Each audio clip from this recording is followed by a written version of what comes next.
भूगोल में अगर 1, 2, 3, 4 चीजें भूगोल वैकल्पिक विषय के छात्र को जो ध्यान में रखनी है, तो पहली चीज ये है कि ये विषय वस्तु आधारित नहीं है, ये क्या है, एक समग्र विषय।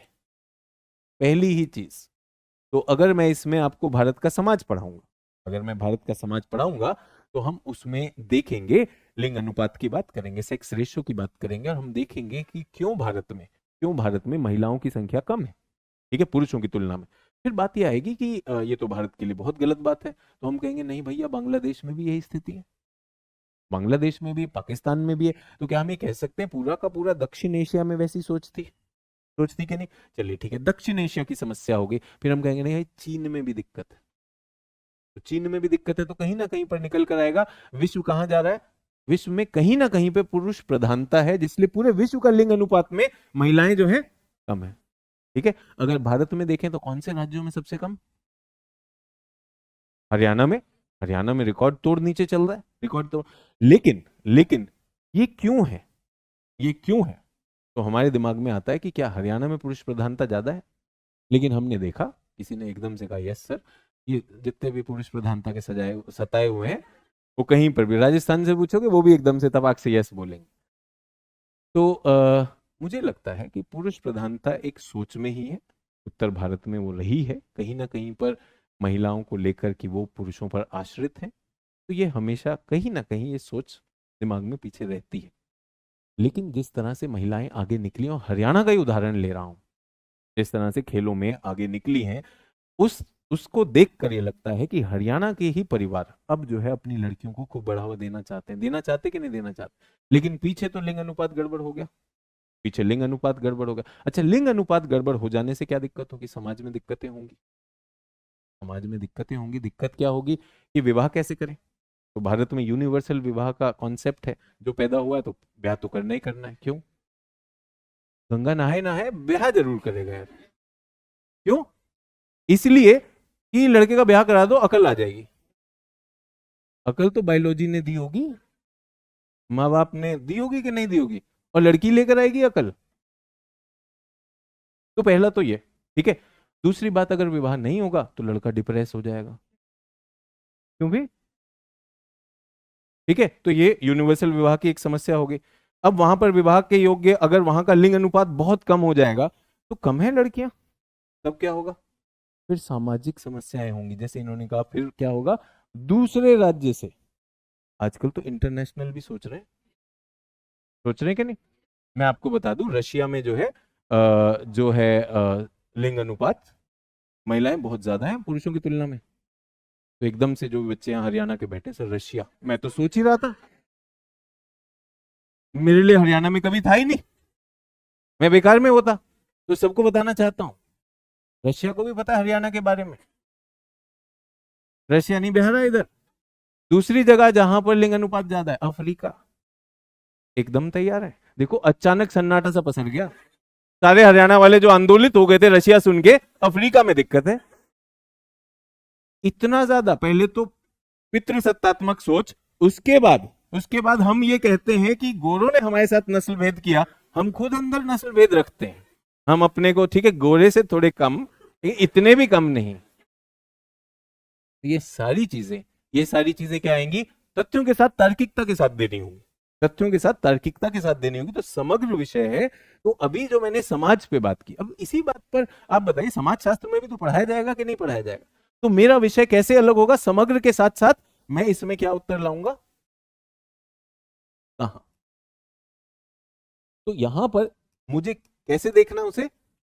वेयर की सोच के साथ देखना है। किसके साथ देखना है? वेयर। ये मेरा क्लियर होना चाहिए। तो क्योंकि समाजशास्त्र का शिक्षक भी, हमेशा याद रखिए, समलैंगिक विवाह पर बात करेगा, भारत के समाज के ताने बाने पर बात करेगा, भारत के पितृसत्तात्मक समाज पे बात करेगा, तो मैं कैसे अलग करूंगा? और अगर मैंने उन्हीं का उत्तर लिख दिया, तो मेरा एग्जामिनर तो नहीं देख रहा है ना, वैसे नहीं देख रहा है। तो इसलिए पहली चीज, इसको वेयर लेकर आएंगे। वेयर को हम कैसे ला सकते? ठीक है, तो वेयर को हम तीसरे बिंदु में आते हैं, इसको हम कहते हैं ज्योग्राफी के टूल्स, इक्विपमेंट, उपकरण क्या है भूगोल के, जो बाकी विषयों में नहीं। वेयर को हम लाएंगे मानचित्र से। मानचित्र से। आप बताइए, मैं आपको एक किताब देता हूं, एक किताब देता हूं जो इतना सघन, जिसमें सब कुछ लिखा हुआ है और आपको पढ़ते जाना है, पढ़ते जाना है। ऐसे मैंने आपको 50 पेज दिए। पहले तो देखते ही दर्द होगा कि 50 पढ़ने, फिर 2 पढ़ने के बाद कितने बचे? 2 पढ़ने के बाद 48 ही बचते हैं भाई। जब 2 ही पढ़े तो क्या गिन रहे हो उसमें? पढ़ने में कम समय देंगे, 48 गिनने में। जब तीसरे, अब तो कम हुए, तब भी वही। ठीक है, उसके बाद थोड़ी देर बाद क्या होगा? शहादत। बस इससे ज्यादा नहीं हो सकता। अक्सर हुआ है, और आपसे इसलिए बात कर रहा हूं क्योंकि आप में बहुत सारे छात्र जो हैं हमारे साथ जीएस कर रहे हैं, तो ये आपके साथ हो चुका है। जब जब आपने ठानी है कि आज की रात मैं नहीं या एनसीईआरटी नहीं, रात खत्म हो जाती है, एनसीईआरटी वैसे ही बनी रहती है। आपका जोश जो है कुछ पन्नों तक तो चला, परेशान हो गए एनसीईआरटी। तो ये गलती कभी नहीं करनी, आज की रात में नहीं या एनसीईआरटी नहीं। आंसर क्लियर है, एनसीईआरटी रहेगी।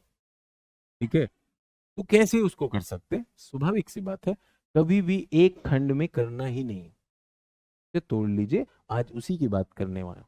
यहां पर आप देखेंगे जितने भी बच्चों ने एग्जाम टॉप किया है, एक चीज उनमें विशेष थी, अनुशासन। बड़ा पेड़ एक ही प्रहार से नहीं कटता है, और ये बेवकूफ होते हैं जो बोलते एक ही प्रहार। तुमने कभी अपना प्रहार देखा भी?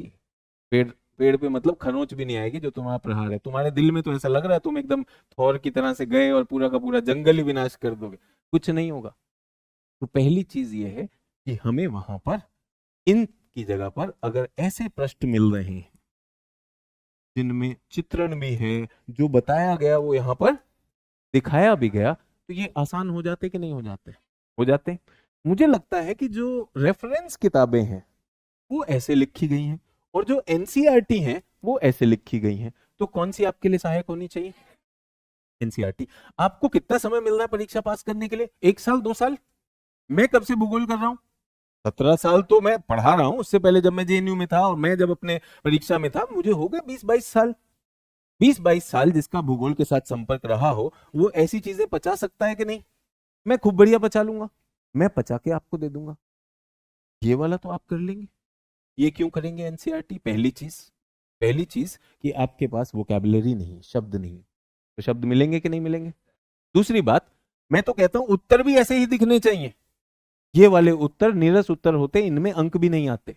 तो ज्योग्राफी में विशेष हो जाता है। समाज शास्त्र में आप ऐसा ही उत्तर लिखेंगे, आप ऐसा ही उत्तर लिखेंगे। आप उस उत्तर में किस तरह से बॉक्स बनाएंगे, तो बॉक्स में भी एक केस स्टडी आ सकती है। लेकिन ज्योग्राफी में जैसे ही आप जो है ये सारे चित्रण शुरू करते हैं, तो ये हमारी मदद करता है कि नहीं? तो ये क्या हो गया? आपका विशेष टूल हो गया। और आखिरी चीज जो मैं यहां पर जोड़ना चाहता हूं, ये जो है आपके लिए लॉजिक साइंस पे आधारित है। प्लीज इसे कहां पे मत रोकिए, क्यों और कैसे, ये भी ज्योग्राफी का पार्ट है। तो अगर आपसे पूछा कि पश्चिमी विक्षोभ क्या होता है, पश्चिमी विक्षोभ क्या होता है, वेस्टर्न डिस्टरबेंस क्या होता है, तो उत्तर क्या है? भारत में, उत्तर भारत में, उत्तर और उत्तर पश्चिम भारत में पश्चिमी भूमध्य सागर से आने वाले जितने भी विक्षोभ हैं उन्हें क्या कहा जाता है? पश्चिमी विक्षोभ। ठीक है, खत्म हो गया। खत्म हो गया कि नहीं हो गया? लेकिन इस पे अंक नहीं मिलने वाले, क्योंकि आपने क्या किया? केवल दूसरा पहलू किया। आप 3 पहलू अभी आपने छोड़ दिए। अब क्या करना होगा इसके बाद? कैसे बनता है, क्यों बनता है, कैसे भारत को प्रभावित करता है, समझ में आया? उसके बाद भारत के भूगोल को कैसे प्रभावित करता है। तो भारत का भूगोल मतलब क्या है? भारत का भौतिक भूगोल। भौतिक भूगोल मतलब भारत की वहां की स्थलाकृति को कैसे प्रभावित करेगा, करेगा कि नहीं करेगा? आप बताइए, स्थलाकृति अगर हवाएं चलेंगी, पानी गिरेगा, तो क्या अपर्दन होगा कि नहीं होगा? करेगा, भू आकृति को बदलेगा, वहां के जलवायु को बदलेगा कि नहीं बदलेगा? अभी एकदम बर्फीला हो चुका है वहां पर, बहुत ठंडा कर देगा। वहां के जीवन को क्या करेगा? वहां के जीवन को कठोर दशाएं हो जाएंगी, मुश्किल हो जाएगी। इंतजार हो रहा है सेब की फसल में, अगर वर्षा नहीं गिरी, अभी जो ये हम इंतजार कर रहे हैं रबी की फसल में, अगर वर्षा नहीं गिरी तो इस बार भी सेब की फसल चौपट। सेब की फसल पिछली बार भी चौपट हुई थी। ये सब वहां के जीवन को भी वो करेगा। ठीक है, उसके बाद जब हम बाहर निकलेंगे, जब ये ऋतु खत्म हो जाएगी, उसके बाद क्या वहां की अर्थव्यवस्था उससे प्रभावित होगी कि नहीं होगी? होने वाली। तो ये सारी चीजें, ये समग्र विषय जब तक नहीं जोड़ेंगे दिक्कत हो जाएगा। और फिर उसके बाद क्या करना है, एक मानचित्रण भी चाहिए। ये चार चीजें करेंगे, ये चार चीजें करेंगे, तब जाकर भूगोल का कोई भी उत्तर तब जाकर वो पूरा होता है। ठीक है।